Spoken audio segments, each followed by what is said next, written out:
नमस्कार. 9:30च्या बातमीपत्रात मी प्रणिका हेदवकर आपलं स्वागत करते. सुरुवातीला एक नजर ठळक बातम्यांवर. उत्तर प्रदेशात विधानसभा निवडणुकीच्या पहिल्या टप्प्यात उद्या 73 जागांसाठी मतदान. शिवसेनेच्या केवळ भाषणांमध्येच मराठी माणूस असून कृतीत आणि मनामध्ये नाही, मुख्यमंत्र्यांची टीका. मुंबईला बदनाम करून मुंबई जिंकता येणार नाही हे ध्यानात घेऊन भाजपनं थापा मारणं बंद करावं, उद्धव ठाकरे यांचा प्रतिहल्ला.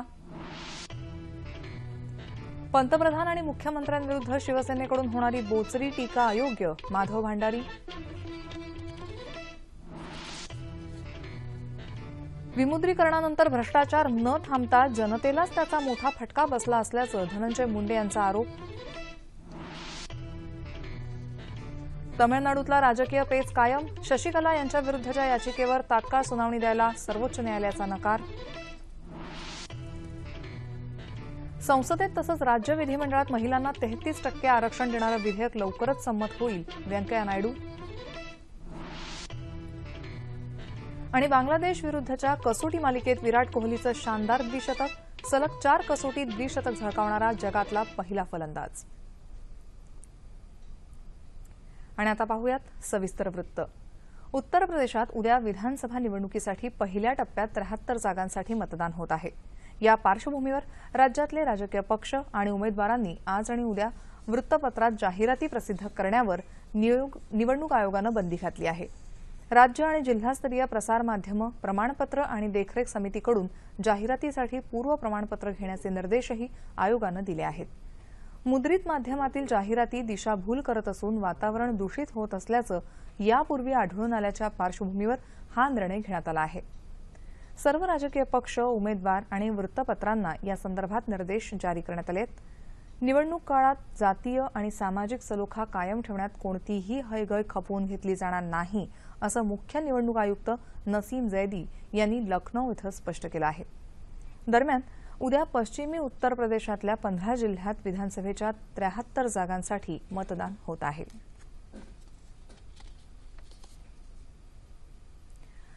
महापालिका निवडणुकांच्या प्रचाराला चांगलाच वेग आला असला तरी या दरम्यान शिवसेनेकडून पंतप्रधान नरेंद्र मोदी आणि मुख्यमंत्री देवेंद्र फडणवीस यांच्यावर होणारी बोचरी टीका अयोग्य आहे, असं भाजपाचे प्रवक्ते माधव भांडारी यांनी म्हटलं आहे. इतरांवर टीका करताना प्रत्येक पक्षानं स्वतःकडे पाहावं असा टोला त्यांनी लगावला. ते आज मुंबईत वार्ताहर परिषदेत बोलत होते. शिवसेना अपना विस्तार नहीं कर पाई, शिवसेना अपना यश बरकरार नहीं रख पाई. शिवसेना के वोट शेयर में हमेशा हर साल हर बार गिरावट आई है, लेकिन भाजपा ने मतदाताओं से जुड़ते हुए, मतदाताओं का विश्वास संपादन करते हुए, अपने कार्यकर्ताओं की ताकत बढ़ाते हुए हमेशा अपना विस्तार किया है. उसका लाभ हमें जैसे 2014 के विधानसभा चुनाव में मिला, उसी तरह का लाभ हमें इस महापालिका चुनाव में भी मिलेगा और हम पूरा संपूर्ण यश संपादित करेंगे. शेतकरी हा केंद्रबिंदू मानून राज्य सरकारनं कृषी विकासासाठी जलयुक्त शिवार अभियानासह प्रत्येक मंडळामध्ये हवामान केंद्राची उभारणी करण्याची योजना अंमलात आणली आहे, असं प्रतिपादन मुख्यमंत्री देवेंद्र फडणवीस यांनी केलं आहे. बुलडाणा इथं जिल्हा परिषद आणि पंचायत समिती निवडणुकांच्या प्रचार सभेत ते बोलत होते. शेवटी जिल्हा परिषद आणि पंचायत समिती ही अशी उपकरणं आहेत की ज्या उपकरणांचा उपयोग करून हे विकासाचे पैसे, हे विकासाचं कार्य हे शेवटच्या माणसापर्यंत पोहोचवता येतं. आणि म्हणून मी तुम्हाला एवढीच विनंती करायला आलो आहे, तुम्ही आम्हाला देश दिला, तुम्ही आम्हाला महाराष्ट्र दिला, आता आमच्या हातामध्ये ही जिल्हा परिषद देखील द्या. निश्चितपणे जिल्ह्यातल्या प्रत्येक व्यक्तीपर्यंत विकास आम्ही पोहोचवून दाखवू, एवढंच या ठिकाणी बोलतो. भारतीय जनता पक्षाच्या वतीनं पालकमंत्री गिरीश बापट यांच्या हस्ते पुण्यात जाहीरनाम्याचं प्रकाशन करण्यात आलं. या जाहीरनाम्यात अमृत आवास योजनेअंतर्गत पुढील 5 वर्षात 50,000 घरं उभारण्याचं आश्वासन पुणेकरांना देण्यात आलं. भाजपासोबत आरपीआय गट मोठ्या ताकदीनं या निवडणुकीत उतरला असून त्यांच्या जास्तीत जास्त जागा निवडून येतील असा विश्वास बापट यांनी यावेळी व्यक्त केला. राज्यातल्या 10 महापालिका, 25 जिल्हा परिषदा आणि 283 पंचायत समितीच्या सार्वत्रिक निवडणुकींच्या प्रचारानं आता जोर पकडला आहे. विविध राजकीय पक्षांचे प्रमुख नेते प्रचारसभा घेत असून आरोप प्रत्यारोपांच्या फैरी झडत आहे. सर्वच पक्ष जनतेवर आश्वासनांची बरसात करत असून आपल्याच उमेदवारांना विजयी करण्याचं आवाहन करत आहेत. मुंबईला बदनाम करून मुंबई जिंकता येणार नाही, भाजपनं आता थापा मारणं बंद करावं असा शाब्दिक प्रतिहल्ला शिवसेना पक्षप्रमुख उद्धव ठाकरे यांनी आज मुंबईत वरळी इथं झालेल्या प्रचारसभेत केला. मुंबईची तुलना पाटण्याशी करून मुख्यमंत्री देवेंद्र फडणवीस यांनी परप्रांतीयांच्या भावना दुखावल्या आहेत. भाजपनंच पोलिसांवर उपोषणाची वेळ आणली आहे असं ठाकरे म्हणाले. मुंबई महापालिकेनं शहरातली उद्यानं तसंच रुग्णालयं सुधारली. पालिकेनं केलेल्या विकास कामांचं उद्घाटन करायला मात्र मुख्यमंत्री नेहमीच पुढे असायचे असंही त्यांनी सांगितलं. भाजपनं जनतेवर नोटाबंदी लादली, आम्ही जनतेला साथ दिली. मुंबईत आम्ही केलेली कामं खोडून दाखवावीत असं आवाहन त्यांनी केलं.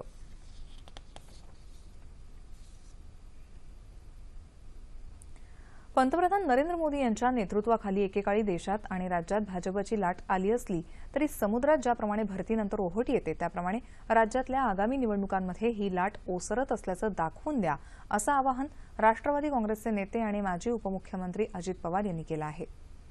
जालना जिल्ह्यातल्या परतूर तालुक्यातल्या आष्टी इथं राष्ट्रवादी काँग्रेसचे उमेदवार बळीराम कडपे यांच्या प्रचारसभेत ते आज बोलत होते. यावेळी अजित पवार यांनी राज्य सरकारच्या कारभारावर टीका केली. आजच्या सभेदरम्यान काही जणांनी राष्ट्रवादी काँग्रेसमध्ये प्रवेश केलाय. सेना भाजपचा वाद पारदर्शकता किंवा भ्रष्टाचाराविरोधात नाही तर केवळ मुंबईच्या तिजोरीवर त्यांचा डोळा ठेवण्यासाठी आहे असा आरोपही अजित पवार यांनी परभणी इथं झालेल्या प्रचारसभेत केला.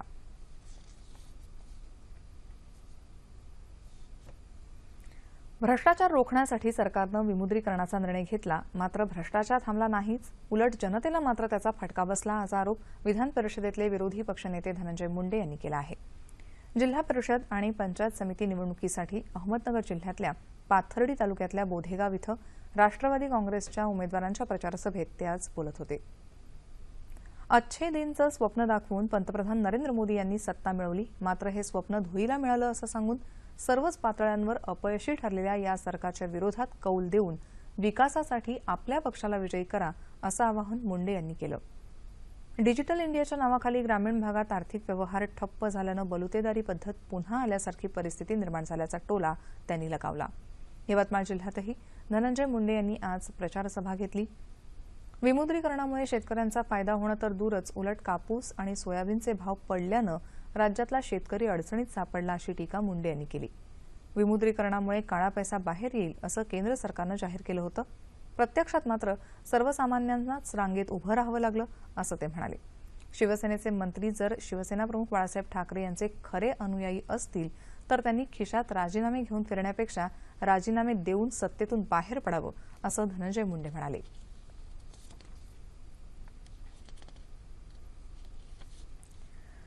मराठी माणसाला शिवसेनेनंच मुंबई बाहेर घालवलं असा आरोप मुख्यमंत्री देवेंद्र फडणवीस यांनी आज मुंबईत गिरगाव इथं झालेल्या प्रचारसभेत केला. शिवसेनेच्या केवळ भाषणांमध्ये मराठी माणूस असून कृतीत आणि मनामध्ये नाही, शिवसेनेकडे दाखवण्यासारखं काही नाही अशी टीका त्यांनी केली. गिरगावातल्या प्रस्तावित मेट्रो मार्गामुळे मुंबईचा विकास होणार असून या प्रक्रियेत मूळ गिरगावकरांना आम्ही मुंबई बाहेर जाऊ देणार नाही असं आश्वासन त्यांनी दिलं. मेट्रोमुळे केवळ 500 घरं विस्थापित होणार आहेत आणि त्या सर्वांना याच ठिकाणी मोठी घरं बांधून देऊ अशी ग्वाहीही त्यांनी दिली. शिवसेनेनं 2012 मध्ये दिलेल्या आश्वासनांचं काय झालं? मराठी माणूस नेहमीच मागास आणि तहानलेला का राहिला असा प्रश्न मुख्यमंत्र्यांनी उपस्थित केला. शिवसेनेनं मनपा निवडणुकीत राम मंदिराचा मुद्दा उपस्थित केला असून त्याचा इथे काहीही संबंध नाही असं ते म्हणाले. मात्र आम्ही राम मंदिर अयोध्येत नक्कीच बांधून दाखवू असंही ते म्हणाले.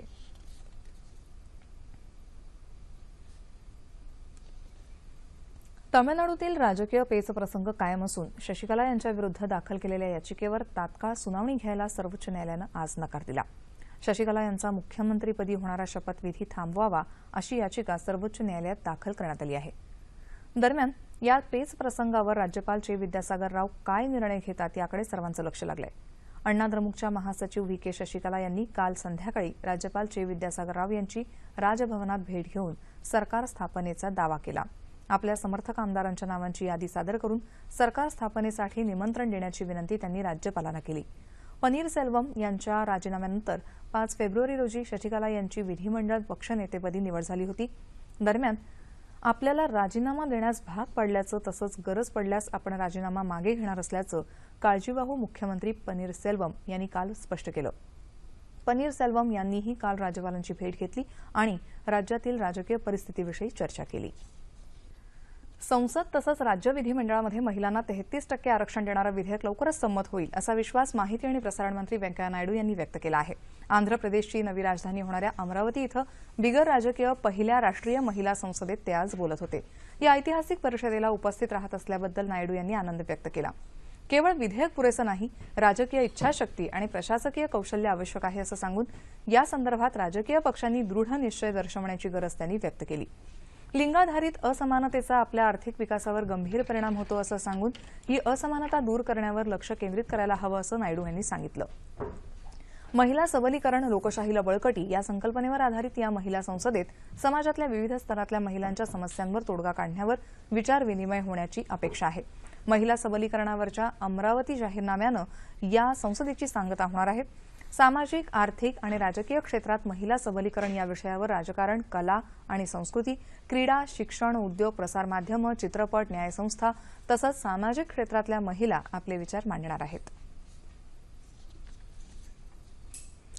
संरक्षण क्षेत्रातल्या देशी बनावटीच्या साधन सामुग्रीच्या उत्पादनांमध्ये सूक्ष्म, लघु आणि मध्यम उद्योगांचा सहभाग वाढवण्याचं केंद्र सरकारचं प्राधान्य आहे. मेक इन इंडिया उपक्रमाअंतर्गत येत्या 5 वर्षात हे प्रमाण 20 ते 30% 70% जाईल असा विश्वास निवृत्त लेफ्टनंट जनरल रवींद्र थोडगे यांनी व्यक्त केला आहे. मुंबईत वर्ल्ड ट्रेड सेंटर इथं आज make in India in defence तसंच सूक्ष्म, लघु आणि मध्यम आणि कारखानदारी क्षेत्रात उद्योजकांना संधी या विषयावर आयोजित चर्चासत्रात ते बोलत होते. त्यामुळे देशात सूक्ष्म, लघु आणि मध्यम उद्योजकांना चालना मिळेल, देशात रोजगार निर्मिती होईल तसंच शस्त्रास्त्रांची आयात कमी होईल, त्यामुळे परकीय चलनाची बचत होईल असं ते म्हणाले. तसंच या उद्योगांना चालना देण्यासाठी सरकार वेगवेगळ्या स्तरावर लष्कराचं साहित्य तयार करणाऱ्या समूहांचं एकत्रीकरण करत आहे असंही त्यांनी सांगितलं. राज्य सरकारच्या सहकार्यानं संरक्षण मंत्रालयानं या संदर्भात कामाला सुरुवातही केली असल्याचं थोडगे म्हणाले. याच्यामध्ये बरेचसे आमच्या RFPs झाल्यात आणि जवळपास 500-600 करोडचं सामान मेक इन इंडियामध्ये डेव्हलप सुद्धा झालेलं आहे. आपल्या चीफ मिनिस्टर साहेबांनी त्याच्यामध्ये फार इंटरेस्ट घेऊन आता ते क्लस्टर्स डेव्हलप करायचा प्रोग्राम करतायत महाराष्ट्रासाठी. तर मेक इन इंडिया प्रोग्रेसला आणि जो डिफेन्स प्रोडक्शनला त्याच्यामध्ये बरीच मदत होईल. नवी दिल्लीत फटाक्यांची विक्री आणि त्यांचा साठा करण्यावर असलेली बंदी उठवायला सर्वोच्च न्यायालयानं नकार दिला आहे. फटाके व्यापाऱ्यांचे परवाने रद्द करण्याच्या आपल्या आधीच्या निर्णयाचा पुनर्विचार करायलाही न्यायालयानं स्पष्टपणे नकार दिलाय. आपल्याजवळ असलेले फटाक्यांचे साठे दिल्लीच्या बाहेर विकण्याची परवानगी द्यावी या फटाके विक्रेत्यांच्या याचिकेवर सुनावणी करताना न्यायालयानं यात कोणतीही सूट द्यायला नकार दिला. केंद्रीय प्रदूषण नियंत्रण मंडळानं दिल्ली आणि परिसरात असलेल्या फटाक्यांच्या साठ्यांचा शोध घेऊन त्याची विल्हेवाट लावण्यासाठी उपाय सुचवावेत असे निर्देशही सर्वोच्च न्यायालयानं दिले आहेत.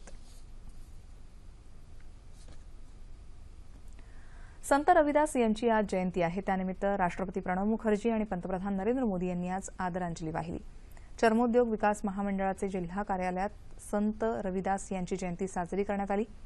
यावेळी भारिप बहुजन महासंघाचे राष्ट्रीय अध्यक्ष अॅडव्होकेट प्रकाश आंबेडकर, संत रविदास साहित्य निर्मिती मंडळाचे अध्यक्ष डॉ गणेश बोरकर इत्यादी मान्यवर उपस्थित होते. विविध सामाजिक संस्था आणि राजकीय पक्षांना संत रविदासांचं छायाचित्र भेट स्वरूपात देण्यात आलं. उत्तर प्रदेशात जन्मलेल्या संत रविदासांनी समाजातल्या वर्ण आणि जाती व्यवस्थेवर टीका करून आपल्या अभंग रचनांद्वारे सामाजिक ऐक्याचा संदेश दिला. सर्वांभूती परमेश्वर असून त्याची सेवा करताना मानवता धर्म प्रत्येकानं अंगीकारला पाहिजे अशी त्यांची शिकवण होती. संत कबीर आणि गुरु नानक हे रविदासांचे समकालीन होते. गुरु ग्रंथ साहिब या शिखांच्या धर्मग्रंथात संत रविदासांची 40 पदं समाविष्ट आहेत. भारत आणि बांगलादेश यांच्यात हैदराबाद इथं सुरू असलेल्या कसोटी क्रिकेट सामन्यात कर्णधार विराट कोहलीनं शानदार द्विशतक झळकावून सलग 4 कसोटी क्रिकेट मालिकेत द्विशतकं लावणारा जगातला पहिला फलंदाज ठरण्याचा मानही पटकावला. कर्णधारपदाची धुरा सांभाळताना कोहलीनं ही द्विशतकं झळकावली असून वेस्ट इंडिज, न्यूझीलंड, इंग्लंड आणि आता बांगलादेश विरुद्धच्या कसोटीत कोहलीनं ही कामगिरी केली आहे. वृद्धिमान साहानंही आज शतक झळकावत नाबाद 106 धावा केल्या. पहिल्या डावात भारतानं धावांचा डोंगर रचत 6 बाद 687 धावांवर डाव घोषित केला. अजिंक्य रहाणेनं 82 धावा केल्या तर रवींद्र जाडेजा 60 धावांवर नाबाद राहिला. दिवसअखेर बांगलादेशच्या 1 बाद 41 धावा झाल्या होत्या.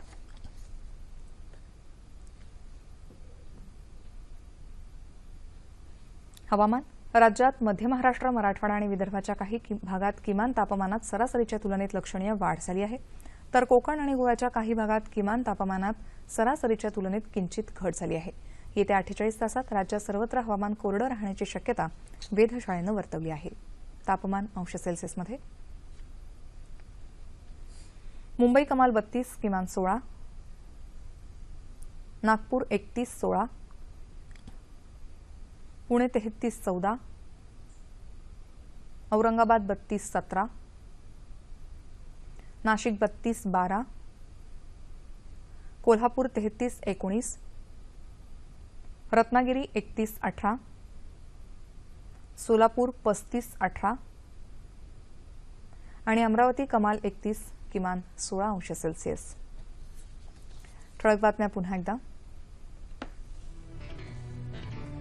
उत्तर प्रदेशात विधानसभा निवडणुकीच्या पहिल्या टप्प्यात उद्या 73 जागांसाठी मतदान.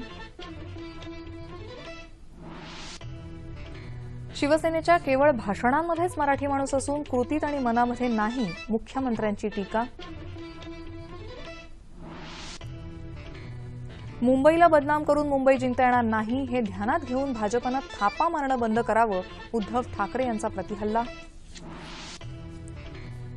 पंतप्रधान आणि मुख्यमंत्र्यांविरुद्ध शिवसेनेकडून होणारी बोचरी टीका अयोग्य, माधव भांडारी.